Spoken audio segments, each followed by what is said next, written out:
Good evening, everyone. Welcome back to the Royals Rundown podcast presented by Royals Review. I am Jacob Milham, joined per usual by my lovely co-host, Jeremy Hakias Greco. Jeremy, I say you're lovely, and then you're making all these funky faces, man. You just gotta cut me off at every corner, don't you? Absolutely. You can never just say something without me causing some havoc. Royals. Yeah, as I say that, and then Honey jumps in here and is already trying to make us outro. Goodness, I know it's the holidays and all, but This geez bus Louise. has been fully derailed. Whew, man, and we These are only buses are about on rails. yes, obviously it is. Isn't that how they do it in Japan? That's how they get so fast everywhere. No, I I'm, don't know, I'm, man. I'm I don't joking. know I'm what joking. I feel like that's not true, but also Japan just sometimes I'm just like, oh, Yeah, that's how it is sometimes, but the grass always seems greener on the other side. What I can tell you about green grass is you can find some over at royalsreview.com for all of your Royals-related needs. The comment section can get a little patchy on the old grass quality. I was just thinking that if we were talking about the grass being greener, we were going to talk about our blue sky move. That is true. That is absolutely true because I don't know. This is probably about week 2 of being more fully committed to being on Blue Sky rather than Twitter, and I'm enjoying it. I'm finding a lot more. What's the word? I'm finding a lot more of the communities, if you will. I'm getting a little bit from the baseball card trading sector. I'm getting some wrestling, which I haven't seen a whole lot of healthy discourse over wrestling on Twitter in a while, Sure. but I find it at Blue Sky. So if you're on Blue Sky, you can find me at J Milham. That is JILHAMKC. Jeremy, where can folks find you? So I am verified on Blue Sky, and what that means is I went out and bought a domain and registered it. So I am at Hakias, HOKIUS, .fromthehawkseye.com. So don't be looking for no Hakias at bsky.app or whatever. That's not me. I'm fully verified. You know it's me when you see me. Look at you, Jeremy. Okay, I was like, I could never get fully verified over on Twitter. I'm gonna verify myself over here. It's gonna be wonderful, and everyone will know they are talking to the real me, because I have been so many people, Jacob, have tried to impersonate me and steal my social media clout. Can you believe that? I actually cannot, Jeremy. Yeah, I do think you are lying to me. That's fair. That Okay. I am. Yeah, good call. Okay, thank you. I think it happened once though, which is one more time than I imagined would happen. That is very surprising. Huh, you'll have to tell us that story sometime. But if you want to make sure that you're interacting with the real us, you can do so over at royalsreview.com on any of the articles we release. I know, like, Jeremy and I, we really enjoy going down in the comment section. And if truthfully, I only wrote one proper article for Royals Review this month. And I had a few people who were like, hey, I would approach it differently, and this is why. And I appreciated that critique because I didn't think about that. Healthy discourse is healthy and good, no matter what, man. I love when someone is going to show me something I don't know. I do feel like a lot of sports discourse can be just, I disagree with you and therefore you're wrong. Yeah. I did not enjoy, the discourse on my Hall of Fame ballot, which I was very, explicit about why I was doing what I was doing, and that it was not necessarily the way that other people would vote or the way that I expected other people to vote. But there have been plenty of times when I've walked away with more information than I started with. I certainly, I off the top of my head, I actually recall one time I tried to defend Roger Clemens as a Hall of Fame candidate because I was like, steroids, whatever. And then someone was like, oh yeah, actually there's some other off the field stuff. And I was like, that's probably not that. Okay. Yeah, that's certainly not the hill I want to. Yeah, don't vote for him. That's fine. Don't vote for Roger Clemens. I'm good. Yep. Just gonna move on from that one completely. But can't suggest make an account over at royalsreview.com enough, especially during the off season. It feels like a lull right now for the Royals, but the crazy thing is pitchers and catchers report on February 12th. That really is not that far away. That's about a month and a half. So we're going to be turning our attention down to Arizona here before too long. So make sure you stay informed and up to date on all things Royals related over there. We will be talking about Jeremy's piece from this weekend that he put up on Royals Review, but there are a few free agent signings that the Royals weren't necessarily in on, but have ramifications I mean, for the we Royals. pretty much talked about all of those guys except one at one point or another, and was like, maybe that guy would be a good fit. Yeah. I want to go and start off with the one that makes I don't know, is probably the most impactful. Teoscar Hernandez Yeah. going back to the Los Angeles Dodgers. It doesn't really feel like it's a massive surprise, especially since he has the qualifying offer, and it is the Los Angeles Dodgers at the end of the day. Teoscar Hernandez having a revival sort of year in LA.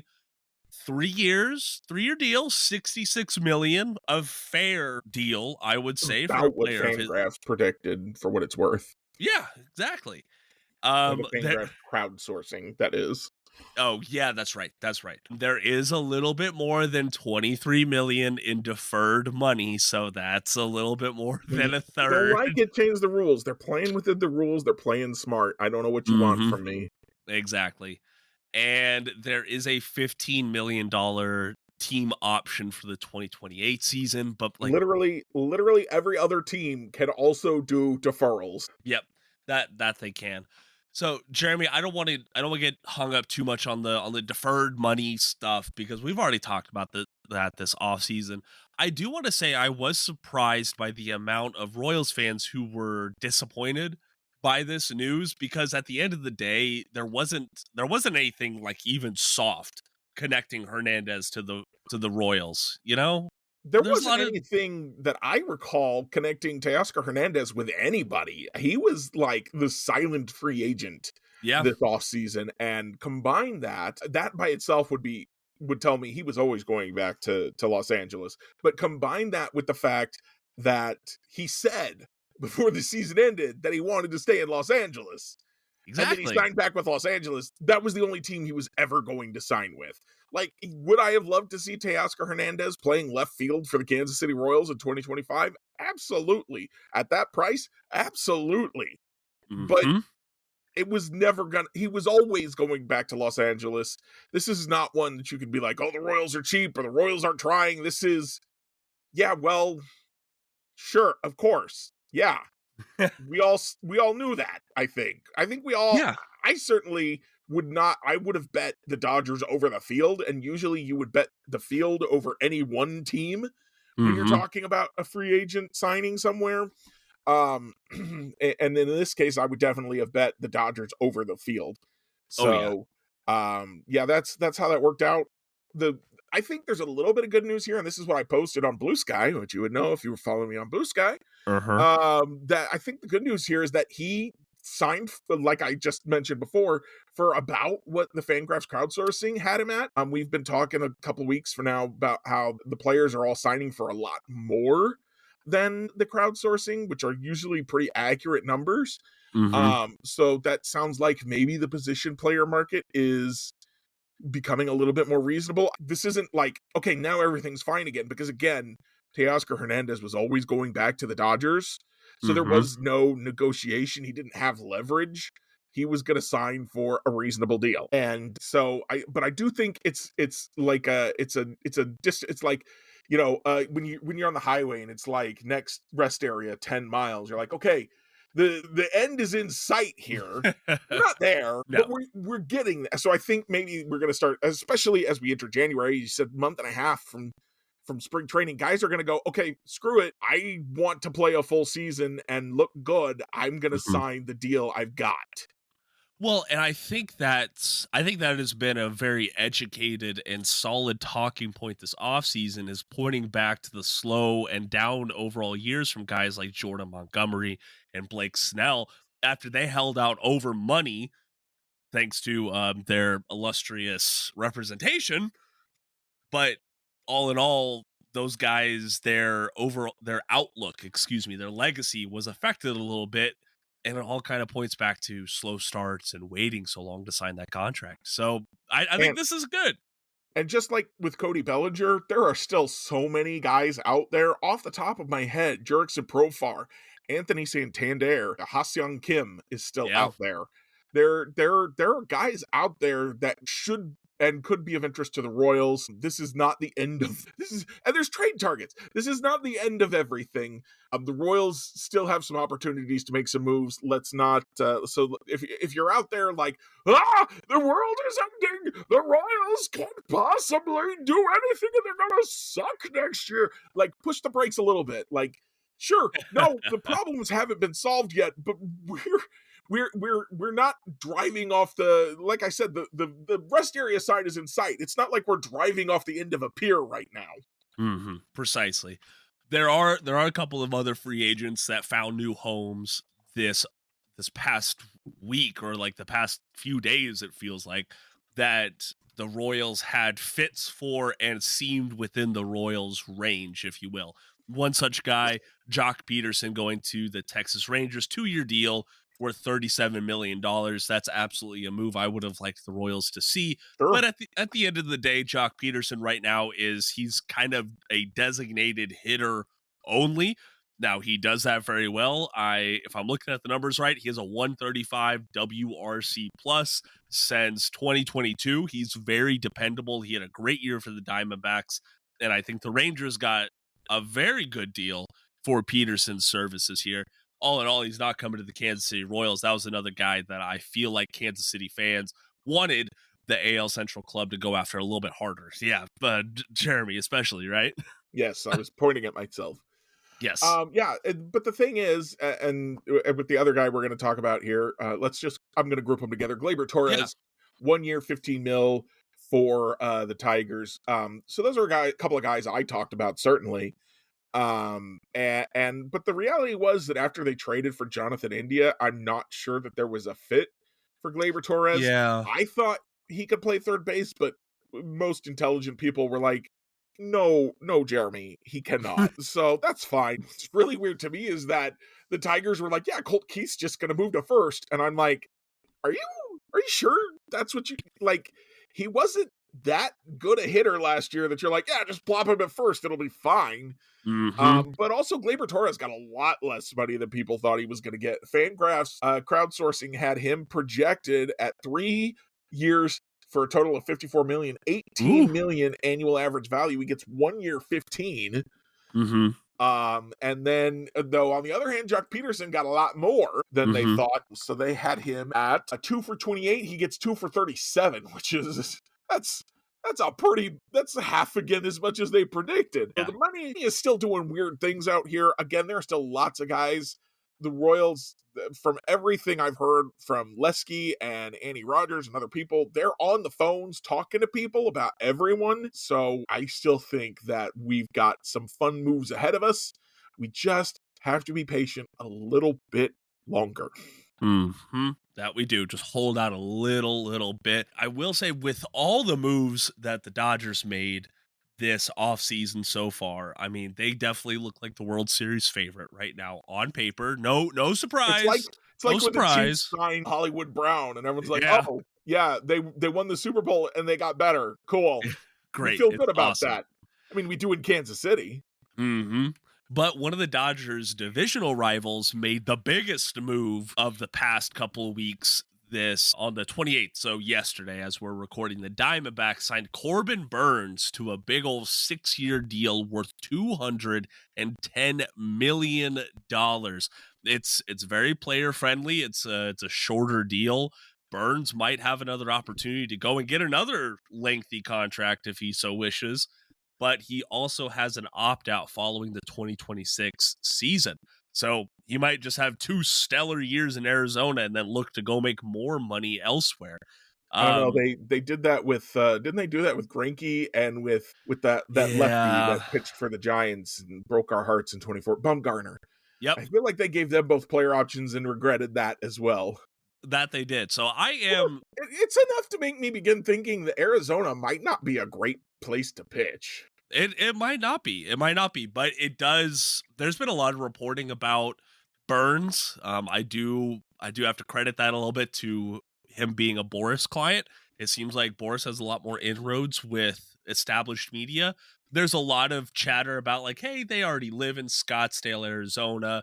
Sure. There were more money, more flexible options from other teams, but that local fit just made the most sense for Burns. And I can absolutely respect that personally. Sure. And I think this really just cements the Arizona Diamondbacks as the third best team in their division. Like, this is just stellar. This is awesome. Okay. This is Dude, great. okay, I do have to wonder, like, how much was there really, like, better offers and more flexible deals out there? Because, again, I wanna go back to you know how I am, I find a thing and I get obsessed with it. I go back to the crowdsourced results on Fangraphs. They crowdsourced 6 years, 108 up with 6 years, 210 Ooh, and an hey, opt-out. hey. So he got paid plenty. Yes, he did. I have a hard time believing he was offered a lot more than that. Well, I mean, 30 mil in the 25 season and then the 2026 season. Like, that's a lot of money right there. Like, you essentially have Yeah, a 2-year deal, worth $60 million plus a $10 million signing bonus up front. That's pretty sexy to me on paper, at least. absolutely. I'd take that money. I'm not feeling sorry for Corbin Burns' pocketbook after signing that deal. I am just feeling sorry for his accountant. That's a lot more commas and zeros to deal with. I will say that. Um, there is a Royals related free agency thing that we do need to talk about, but first I want to remind y'all there's a lot of good year end stuff going up at royalsreview.com. I know that Max had a mailbag that he put up the last week. I want to plug our Hall of Fame ballots again, because I think that we all had some really good reasoning behind who we chose and why we didn't choose the people we did, especially as we're starting to see more ballots come out. And another plug for Blue Sky, because I will say, I know Eno Saris, he put out his ballot before it was publicly released. He put it out himself.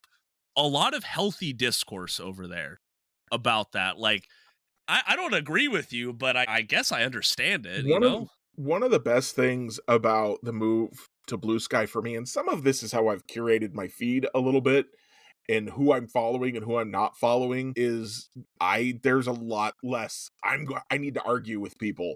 Like, I see a Yeah. lot fewer posts that I'm like, I have to argue with that. So funny story. I was over on Twitter. I was telling Jacob before we started the podcast. I still go there sometimes for Chiefs Twitter, because Chiefs Twitter has not fully migrated to Blue Sky yet, and I like to keep an eye on things. And I saw some take. I do not remember what the take was or where I saw it, but I started writing an argument about it. Just uh uh knee reaction. What's that called? The real fast reaction, knee Oh, flex reaction or whatever. knee jerk. Knee Knee jerk. jerk. That's the one. I was like, it's not knee flex. Stop saying that. Knee jerk reaction. I start writing an argument, and then I went to hit post, and I'm like, oh wait, yeah, no, don't do that. You don't post on Twitter anymore. And that saved me like an hour of being angry at people and checking to see if they'd replied and if I needed to keep arguing. So I love the much more positive vibes of Blue Sky. I think a lot of Blue Sky people are just like less argumentative and more willing Yeah. to give you kind of the benefit of the doubt and have real conversations. But there's also a lot less Bitcoin and a lot less AI art and a lot Ooh, less all this yes. stuff that just really makes me angry. Yeah. I got to tell you, no matter where you do your social media, one of the things that I saw it all the time on Twitter, and I haven't seen it on Blue Sky. I'm sorry, I'm completely derailing us, but get over it. One of the quote tweeting or the screenshotting to dunk on people. Hmm. And the thing about that is yes, you're very funny, but also that just brings negativity to your followers' timeline, Oh, yeah. where now they're seeing like this awful thing that someone is saying, instead of like just leave that behind. We don't need to Hmm. dunk on people. Let them sit in. They'd rather you were dunking on them, honestly, because that gives them more social media clout. Just ignore them. Hmm. That's it. I know it's like we're going back to like 4 years old lessons, fourth grade lessons, whichever. I don't know, somewhere in that range. Just ignore people. If there's nothing nice to say, like, this isn't for them that you're not saying mean things. This is for you and for Hmm. the people you like. It's not worth it. Yeah.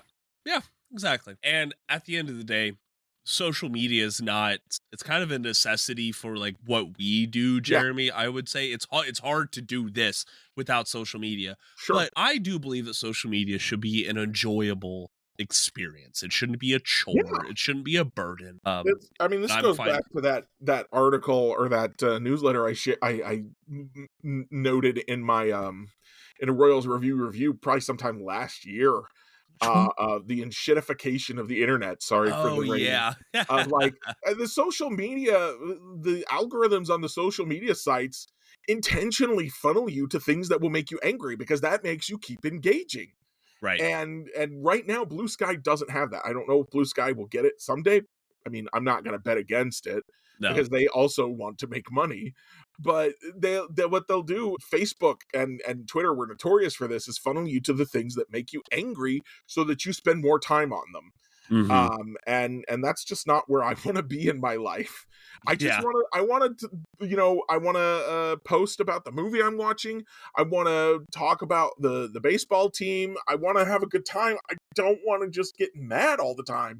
That's not fun. No, it's not very fun And this at is my all. free time. Yeah, for sure. As Americans, we have very little of that. Man, I don't even want to think about it. All right. One thing that I do want to think about though is we have spoken about Michael Lorenzen back to the Royals ad nauseum at points because the fit makes so much sense. The financial range is there, and there is a minor need for a guy like Michael Lorenzen. Now, I'm going to double down on that a little bit in my first piece in the new year for RoyalsReview.com, talking about the 6-man rotation stuff. But it is worth noting that once again, for MLB.com, they put together a list of one free agent target to fit every team. And this isn't just one guy sitting down going team by team. This is each one of the beat writers coming together and putting out their pick. And once again, Andy Rogers has put Michael Lorenzen as a realistic free agent target for the Kansas City Royals. Jeremy, I firmly believe that this means the Royals are in on Michael Lorenzen right now. What say you?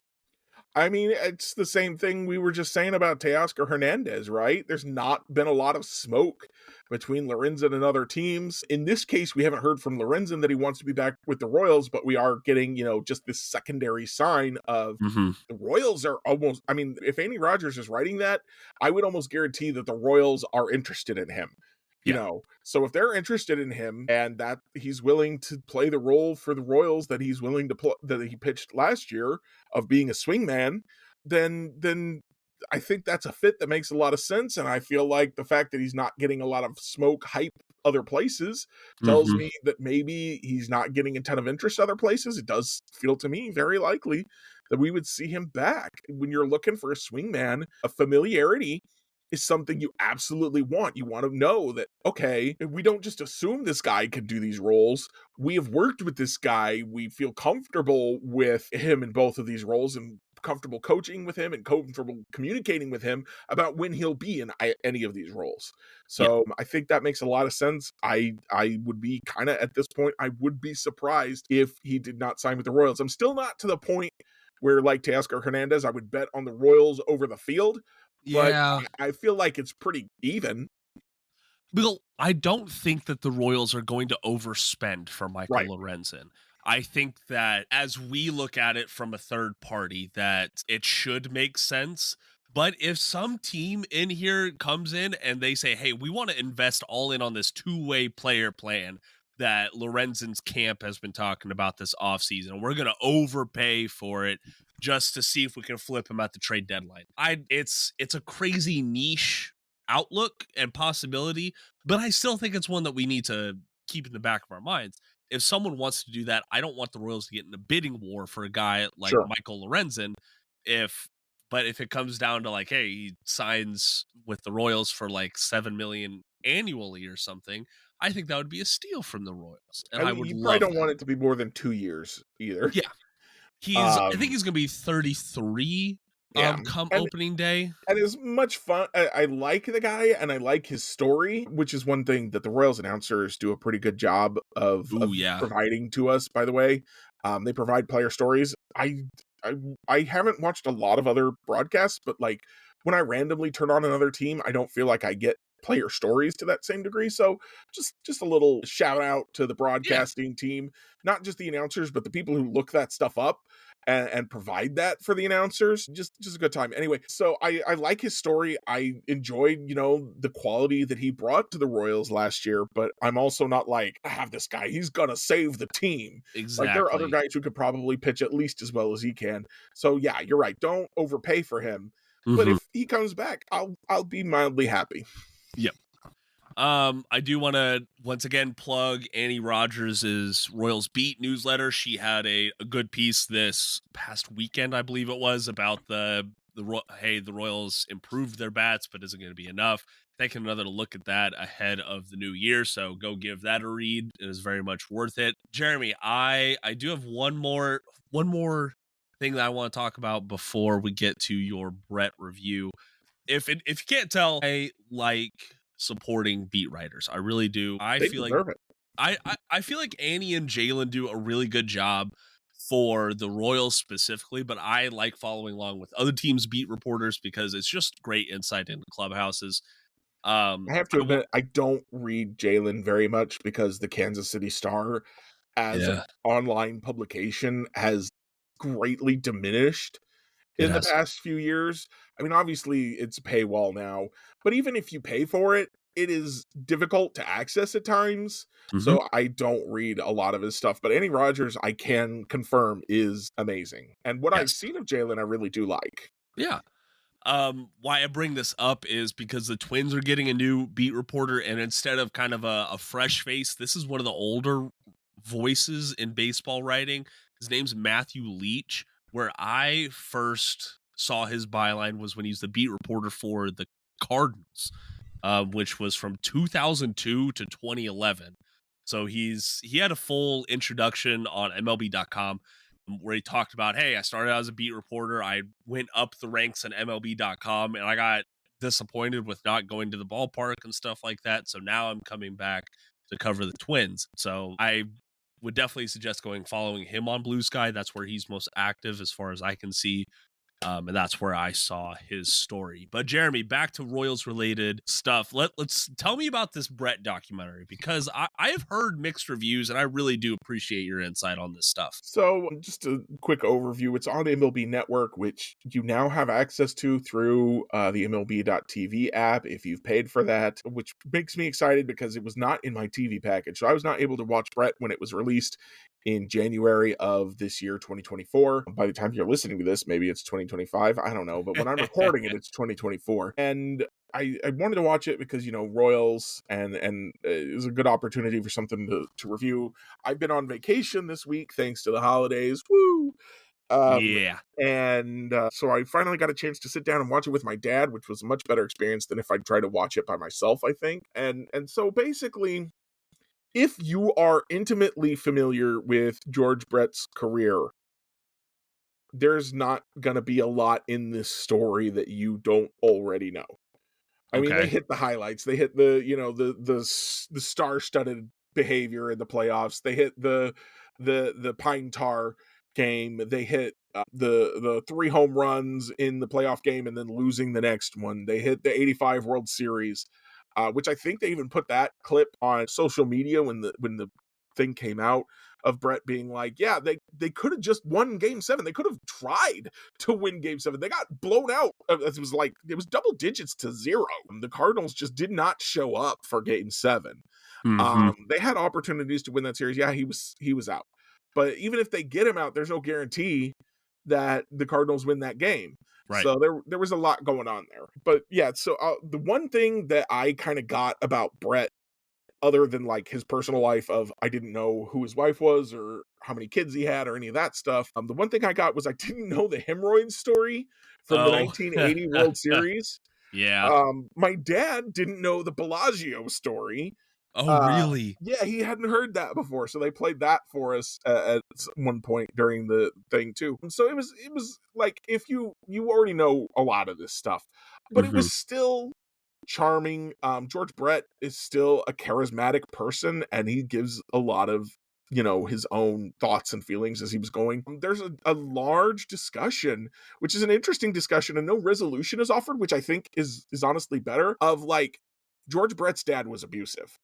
Mhm. That they don't outright say that, but it's very clear that George Brett's dad was abusive. His wife probably did say it, and they probably cut that part out. She got Maybe pretty dang so. close. She is not a George Brett's dad's fan. I can't remember his name. Jack, maybe. Okay, I don't Anyway, know it off the top of my head either. so I don't need to remember the name of abusive fathers. Yeah. That's fine. So George, a lot of George's, playing career came about from fear of disappointing his dad, fear of losing his position, fear of what do I do if this doesn't work, et cetera, et cetera. And so it's kind of like, would it kind of poses the question of what would George Brett's career have been like if his dad hadn't been abusive, but then it doesn't answer it, which I think is the appropriate thing. Don't answer like, well, yeah, George, he probably would have sucked. We don't know that.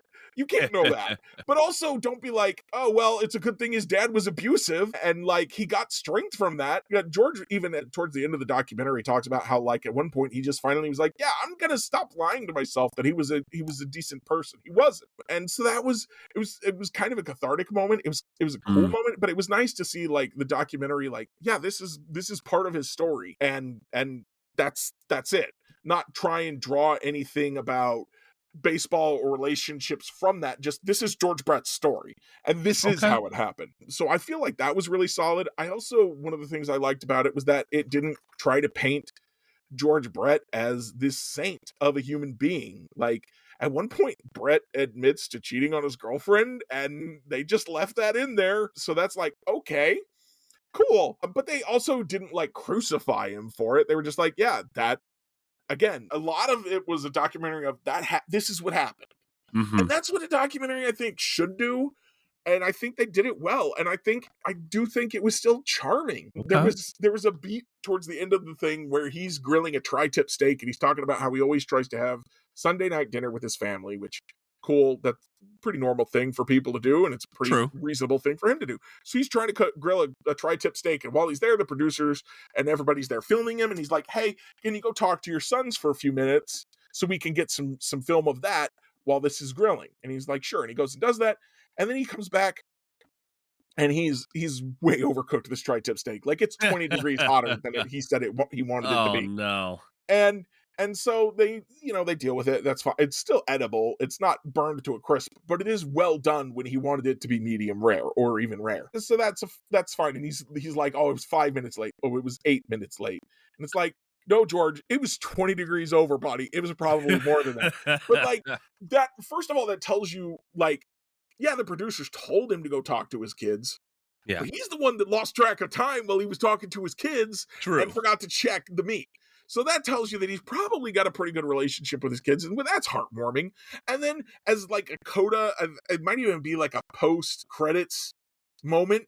He's got Mhm. like a cell phone film of the next time he tried to grill a tri-tip, and he's like, "Hey, look at what I did without you guys telling me all these things to do. I can grill," and it was funny. So That is it was a nice. good time. It was really fun to share that with my dad and for him to like, because he watched Brett play as a Mhm. kid, so it was fun to kind of get his perspective and see him enjoy the nostalgia of it all. And it's not like, it's not an award-winning documentary. I don't think George Brett is an award-winning documentary subject, but it Fair. was solid. And if you don't know much about Brett, I think you should watch it so you know a little bit more about him. And if you do know a lot about Brett, then this can be a good reminder of some of the fun moments of his career or good nostalgia if you watched him. Okay. All right. I like it. If you want to read more on Jeremy's review of Brett, you can go find that over at royalsreview.com. That was a little bit of a bonus ahead of our normal Royals review reviews. But before we get to that, I do want to offer our condolences to the Carter family. I know Sunday afternoon we got the news that Jimmy Carter passed away at 100 years old. Just, I mean, a long, long life. That man had many different chapters. I hold him in highest regard, not being a president, but about his naval career and just a very accomplished I author. And I think an all around good human being. I got to throw out there that I don't know much about Jimmy Carter as president.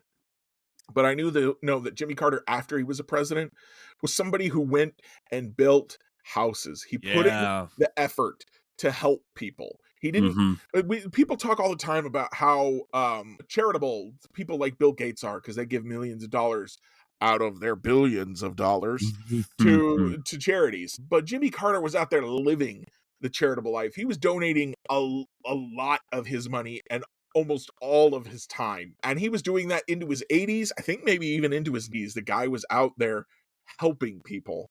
Exactly. And that, my friends, is what a good charitable and not this is not me saying everyone needs to live up to that standard, but if you're going to praise someone for it, Bill Gates ain't the guy.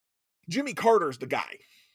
Hey, actions speak louder than words, and Jimmy was about that life, all right? And that's what I'm going to say. All right, my review for this week is over a book that I finished. I didn't even say this over the holidays.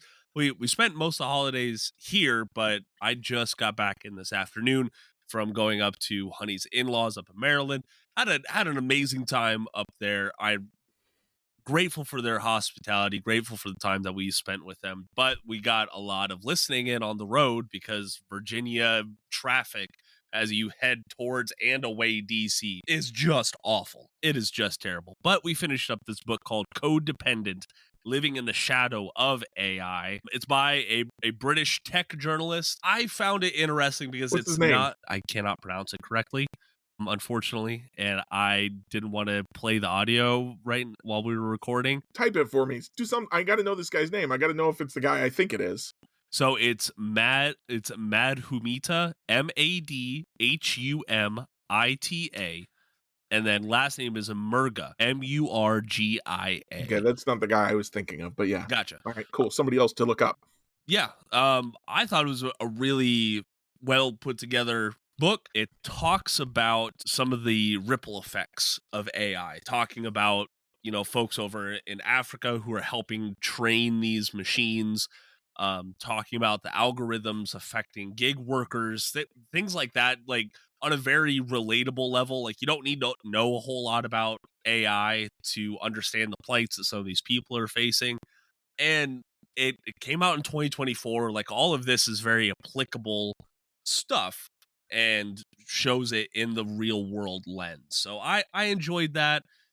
Once again, it is called Codependent, Living in the Shadow of AI. So I suggest go check it out if you're interested. Speaking of Jeremy. AI, I'm going to give you one bonus review here. Ooh. The Coca-Cola AI commercial. Oh my God. I do not know how that got greenlit and put on national television. That is a travesty. It is a disaster.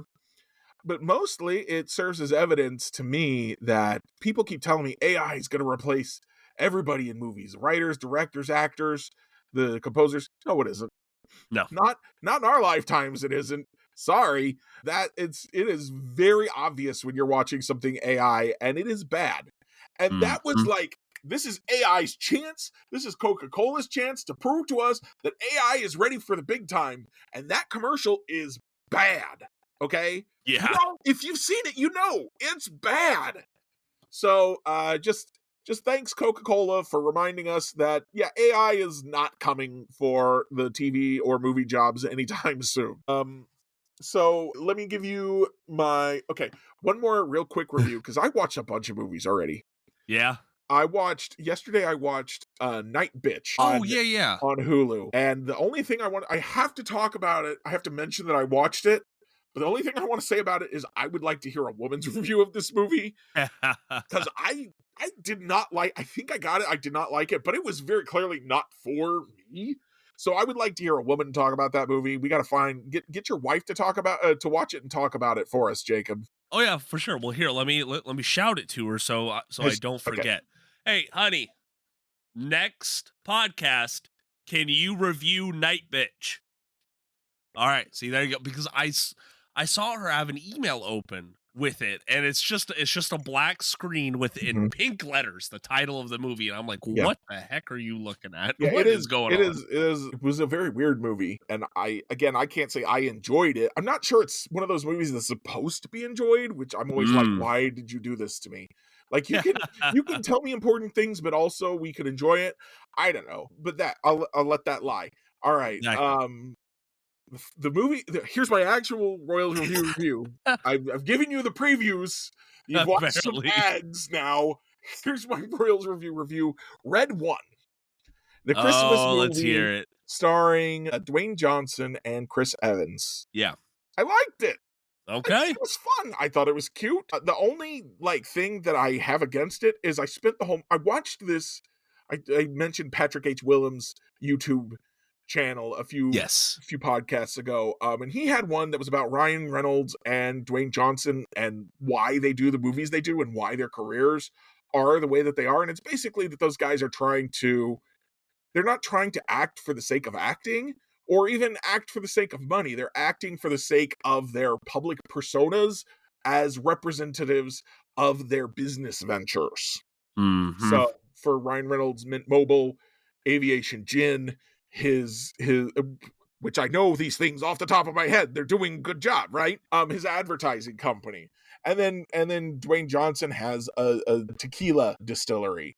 So Mhm. they're not acting for money. They're not acting for acting. So they choose very safe movies, and Red One is a pretty safe movie. Let's be honest. But it was enjoyable, and I did spend a lot of time thinking about one of the things that Patrick H. Williams said in that video was that that Dwayne Johnson, the reason he's not become the next Arnold Schwarzenegger is because one of the greatest assets that he and Arnold Schwarzenegger share beyond their charisma and their sense of humor is their physical presence. They're big guys. And Dwayne Johnson keeps doing movies with a crap ton of CGI to the point where it doesn't matter how big he is. And watching Red One, there's a scene where he has a slapping fight, a Krampusschlapp fight on Krampusnacht with Krampus, who is a CGI guy who's like 10 feet tall. And Yeah. it's like, it doesn't matter how big Dwayne Johnson is. He looks tiny next to this guy. You could put any actor there and it would look the same. Mhm. And it's again, Dwayne Johnson can do whatever he wants to do. I'm not here to criticize him. But I am here to say I'm disappointed that we could have had more Mhm. if he made different choices than he did. And so I'm disappointed. I don't expect him to care that I'm disappointed, and that's fine. I just have to express that disappointment. But yeah, the movie was good. I thought that Dwayne Johnson was fine. Chris Evans was not as good as he's been in other movies, but he's better than he's been in other movies. Ghosted, I was just like I watched Ghosted on Chris Evans, Oh yeah. and he was bad in that movie. And I don't know if it was him or the writing or the directing or all of the above. Little bit But of he was both. he was not Captain America. He was not Knives Out here. But he was good, Mhm. and it was. We've spoken. I don't like Christmas movies, but Mhm. I thought this movie was good. I thought it was fine. I enjoyed it. Yeah. And I think that's something that we just need to be I don't we just need to like go back to as a movie Absolutely, society. absolutely. We like there are fine movies and that's okay. All And right. that there should be. Not everything needs to be the best movie ever. I've watched a lot of movies that are the like top tier movies for me lately. The Fall Guy, uh Mhm. The Day After Tomorrow, aka Live Die Repeat. So, I've watched some movies that just really wowed me recently. The next movie I'm going to review the next time we podcast is up there pretty high. Okay. All right. So there's a little spoiler, a little teaser for you. But yeah, fine movies. They one of the greatest problems with modern cinema is the lack of fine movies. Like Mm. the idea, and this I'm gonna stop because Yeah. I will Another time. do this all day long. But yeah, so fine movies, we should have them. They're good for cinema, and I appreciate it when I see them. There you go. There you go. All righty, Jeremy. Thank you very much. And yeah, hey, there's your teaser. Okay, we might not know what move the Royals are going to do next, But at least tune in for the reviews next And, go and if you around. follow me on Blue Sky, you already know what movie it is. Hey, that's true. That is true. You can find our Blue Sky links down in the podcast description below. But we're going to go ahead and get on out of here with our Sunday evenings. Thank you so much for joining us. Please make sure you follow, subscribe, rate the podcast wherever you're listening to us at. It really helps out the podcast. But most importantly, go check out royalsreview.com. Great writing going on over there, and we cannot wait to kick off 2025. Just hit the ground running with all things Kansas City Royals. I am Jacob Milham. They are Jeremy Greco. Thank you for joining us, and until next time, go Royals.